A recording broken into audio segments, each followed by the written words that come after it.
नेताजी मुलायम सिंह जी एक ऐसे नेता हुए जिन्होंने सबसे ज़्यादा पत्रकारों के हित में सोचा। प्रेस क्लब की छत उस समय भवन बहुत जर्जर स्थिति में था। शैलेंद्र जी उस समय अध्यक्ष थे और हम लोग कार्यक्रम कवरेज करने गए थे। राजनीतिक गलियारे में आज की तारीख हरदम याद की जाएगी, क्योंकि आज की तारीख में होने वाली क्षति केवल प्रदेश में ही नहीं पूरे राष्ट्र को झकझोर के रख देने वाली है। जब समाजवादी पार्टी के मुखिया माननीय मुलायम सिंह का देहवास हो गया।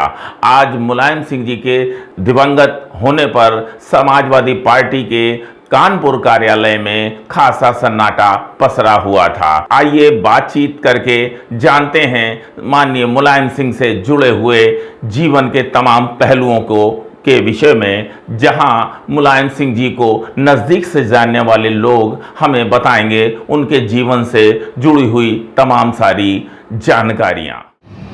आज परम पूज्य नेताजी का हम लोगों के बीच से जाना होगा।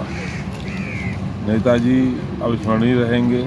नेताजी का जो कद था वो देश की राजनीति में किसी का नहीं था। नेताजी जैसा विशाल हृदय आज तक किसी का नहीं था। तो नेताजी के नाम से इसलिए जाना गया जिन्होंने हर गरीब, पिछड़े, मजदूर, किसान, नौजवान की बात हमेशा रखी है और सबको साथ लेकर के चले हैं। हम लोग आज के इस अवसर पर नेताजी को अपनी अश्रुपूरी श्रद्धांजलि देते हैं और ये वादा करते हैं कि जीवन पर्यंत नेताजी के बताए हुए, दिखाए हुए रास्ते पर ही चलने का प्रयास करेंगे। ईश्वर उनको अपने श्री चरणों में स्थान दे। हमको, पूरी पार्टी को, पूरे परिवार को इस दुख को सहन करने की शक्ति प्रदान करे। ओम शांति। हमारी पार्टी के जनक और हमारी पार्टी के संरक्षक और सदैव सबको दिशा और हमेशा हम लोग को एक सम्मान देने वाले हमारे नेताजी, पूजनीय नेताजी आज हम सबको छोड़कर मुकुल धाम की ओर प्रस्थान कर गए। इस दुख के क्षणों में हमारी पार्टी के सभी नेता, सभी कार्यकर्ता आज बहुत दुखी हैं और इसको शब्दों में हम लोग नहीं बता सकते कि शब्दों में कैसे बताएं। लेकिन इतना ज़रूर कहना चाहता हूं कि जो उनका संकल्प था समाजवाद के प्रति, देश के उत्थान के प्रति और देश के नौजवानों, किसानों, दलितों और महिलाओं, युवाओं और तमाम उन लोगों के प्रति जो शोषित और वंचित हैं, उनके प्रति जो उनका संकल्प था, समाजवादी पार्टी अवश्य ही उनके उस संकल्प पे चलने के लिए तैयार है और हम आगे इसकी लड़ाई नेताजी के दिए हुए जो उनके हम लोगों को जो भी बताया गया रास्ता है उस पर चलते हैं। अब हम मिलते हैं कानपुर प्रेस क्लब के पूर्व महामंत्री कृष्ण कुमार जी से और जानते हैं नेताजी के जीवन से जुड़ी हुई तमाम सारी जानकारियां।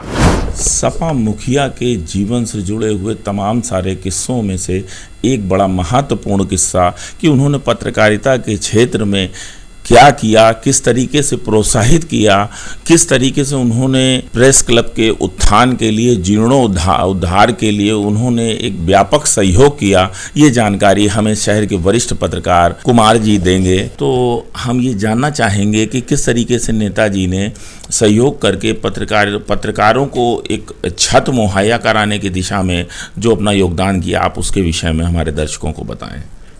जैसा कि सबसे पहले तो मैं धरती पुत्र माननीय मुलायम सिंह जी को सत सत नमन करता हूँ। नेताजी मुलायम सिंह जी एक ऐसे नेता हुए जिन्होंने सबसे ज़्यादा पत्रकारों के हित में सोचा और पत्रकारों के बड़े हितैषी रहते थे। वो फूलबाग में व्यापारी सम्मेलन हुआ था, वो मुख्यमंत्री पहली बार बने हुए थे।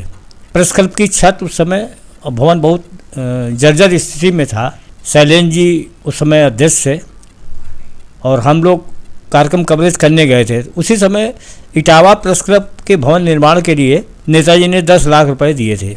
नेताजी से बात होते होते हम लोगों ने चिल्ला के नेताजी से कहा कि अरे बताइए, आपने वहाँ इटावा में दे दिया और कानपुर का प्रेस क्लब बड़ी जर्जर अवस्था में है, इसके लिए कुछ आप करिए। तो उन्होंने तुरंत ऊपर बुलाया मंच पर और वहीं पे बोला लिखो एक चिट्ठी, एक एप्लीकेशन बनाओ। तो हम लोगों ने तुरंत वहीं पे एक एप्लीकेशन, उसमें लल्ला भी थे, अनूप वाजपेयी भी थे, तो हम लोगों ने तुरंत वहीं एक एप्लीकेशन दे दिया। उन्होंने एडीएम फाइनेंस से श्री आर्यन राम, उनसे ने कहा कि इनको 2 लाख रुपए मैं स्वीकृत करता हूं और उसी फाइल पे उन्होंने 2 लाख रुपए स्वीकृत कर दिए और प्रेस क्लब का जीर्णोद्धार हो गया। नेताजी का हम लोगों का बहुत सानिध्य रहा। नेताजी की ये आदत थी कि वो अपने कार्यकर्ता को भूलते नहीं थे और उसके सुख दुख में खड़े रहते थे। तमाम किस्से हैं। उस समय इटावा में आंदोलन हुआ करता था, तो उनकी नेताजी कानपुर से स्पेशली समरजीत सिंह को, बिशंबर को और ये 3-4 लोगों को लगा देते थे। कानपुर से हमको, दिलीप शुक्ला को, लखनऊ से जयप्रकाश शाही, मतलब वो पत्रकारों की एक टीम लेके जाते थे।